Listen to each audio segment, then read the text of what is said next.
being a cattle feeder myself. I sure hope so. Hi, once again, everybody. Welcome back to the Comstock channel. I'm Marlin Bohling with you. So glad you could join us on this Monday as we take a look at, well, the market setup. And you know what? We're now entering the final full trading week before we get to the Labor Day holiday. Oh my gosh, that came up on us so fast.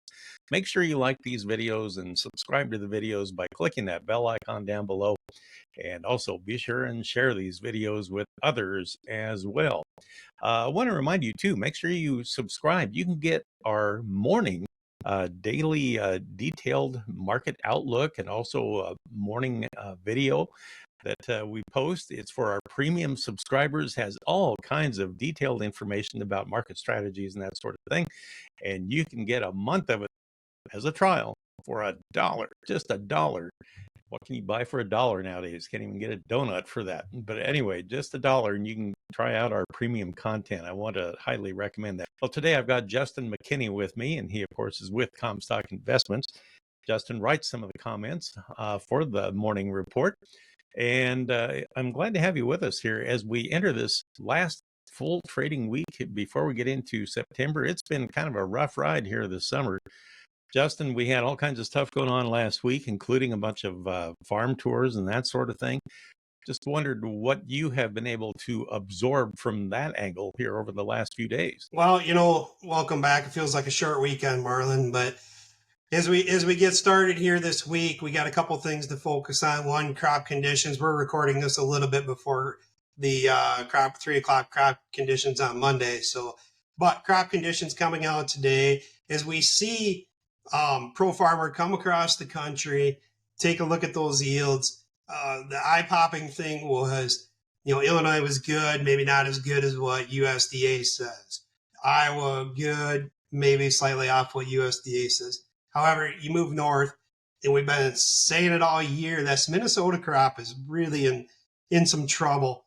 I personally last week went out on some crop tour on some very good dirt on the I-90 corridor, literally north of I-90. Yield check came in at 237. Again, across I-90, so 4 lanes of traffic and a median, 145.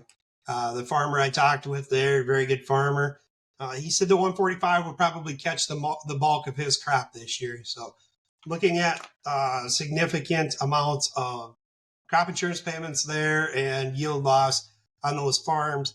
In fact, some of the farms, he'd said that about 10% of it was planted at the end of June and July, filling in the holes. Haven't been able to even cover crop some of those holes yet out there. So all in all, we shake this all in a bag. What do we have this week, Marlin? We have first notice day coming up on September. We have, in recent memory, in a couple of years, we put the lows in right at the end of August as those basis contracts, which, we talked about that down at Commodity Classic when we had the going from the March to the May, right at the end of February, how we put those lows in there. There's sure a fair amount of grain to move yet, it feels like. So all in all, first notice day coming this week. We'll see how the market reacts towards the end of the week going in as we roll into Labor Day. Well, here we are right on the cusp of the opening for the Farm Progress Show this year. It's going to be in Boone, Iowa this year. And I would imagine there's going to be a lot of interesting comments flying around at that trade show this year about how people perceive the ag economy heading toward harvest. What are you hearing back from your clients? I know you have clients all over the place, some in the flooded areas out west and some in the ideal areas further east. But all in all, I mean, do you think they're going to be able to hang on okay this winter? Financially or yield? Financially, I think for the most part, guys are sitting on decent cash supplies coming into this year, although they are dwindling. But seems like they really put the brakes on equipment purchases. In fact, I think the first time ever they're having an auction on some machinery down at Farm Progress this year, I read. So the brakes definitely have been put on some of the expenditures. As we round the corner, we are going to need to see some sort of rally this winter, next spring, to encourage some acres. And I know that soybeans are really struggling. The Pro Farmer came up with huge pod counts basically across the board. And, we continue to have daily flash sales, or we had last week. We're going to have a decent export number this week. And yet we just really can't do much with those beans when we have that huge crop hanging over us. So, um, I think they'll probably be all right, but looking forward into the 2025 growing season, your crop insurance guarantees without a rally are just going to be bottom of the barrel. It's going to be pretty tough to maybe secure some lines of credit, things like that. So this is so challenging this year because it's been just a steady decline for a better part of 2 months now on the grain markets I'm talking about here. And I just wondered how you have any kind of an approach to a market strategy when you get toward the end of the year here. Do you even see much opportunity to get much of a bounce? And if so, how soon would you jump, or would you jump on it anyway? I love those questions on the spot. We look at these markets going into harvest. We're going to have good crops in the south moving forward. By the time we get to Minnesota, we're probably going to have plenty of bearish news in the market, how great the crop is.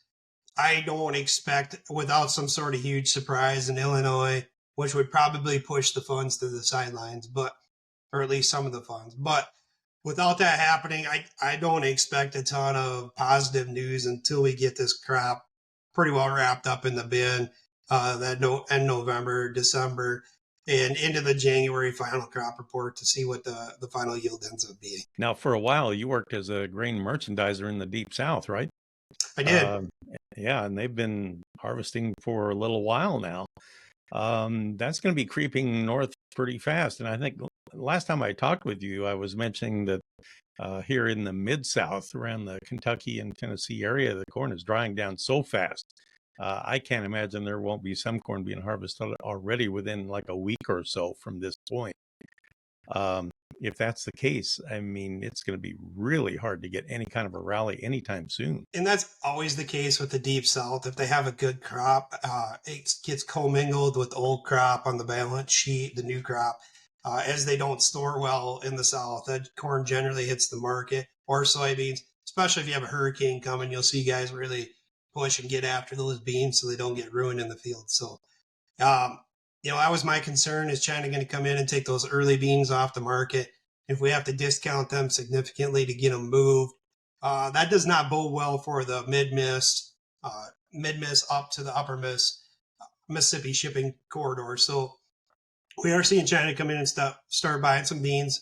Hopefully that continues and we can get those beans off the market, get them put away, get them gone, and then see what we got here. With low water in the Mississippi, that's definitely going to be a concern moving forward too. If we can't even get them shipped out, what price do we got to get to move those beans? I had a conversation the other day. We were talking about in September, there's a possibility of a longshoreman strike on the Atlantic coast and the Gulf Coast. Don't know how much impact that would have on ag products. A lot of grain is shipped on bulk carriers, and I don't think that's included in this.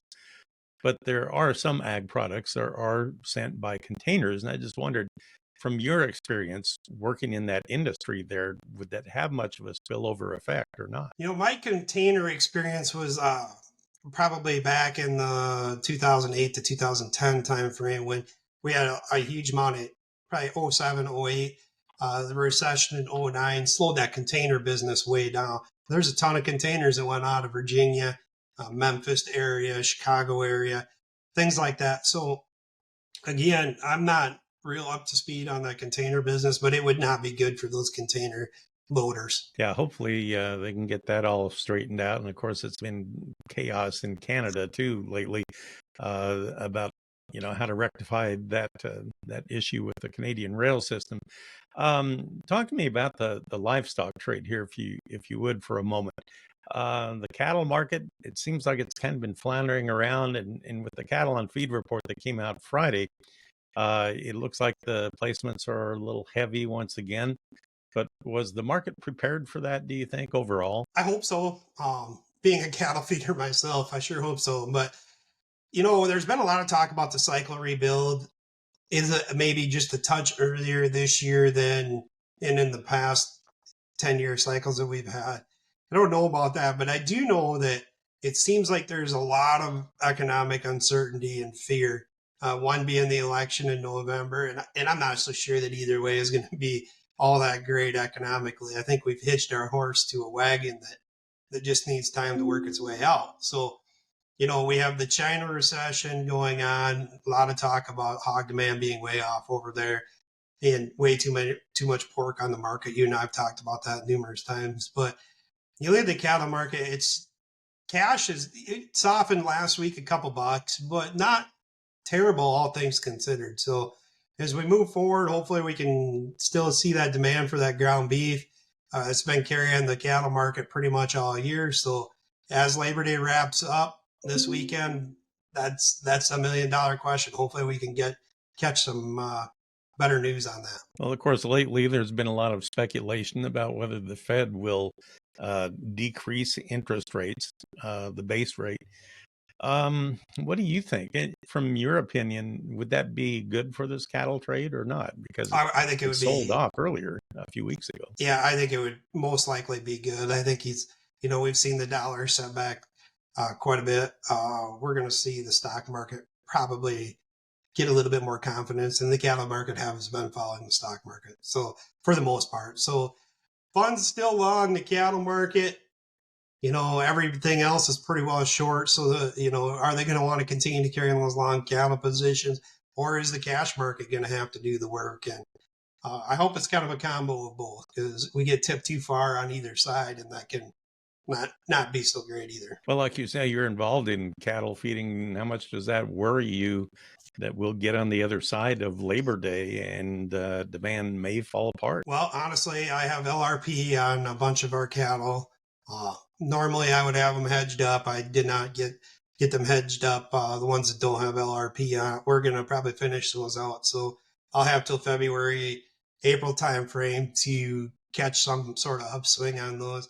And I hope that happens. We get maybe a little more direction on which way we're going on the election, and a little more reassurance in the economy. We'll have Black Friday that'll trade.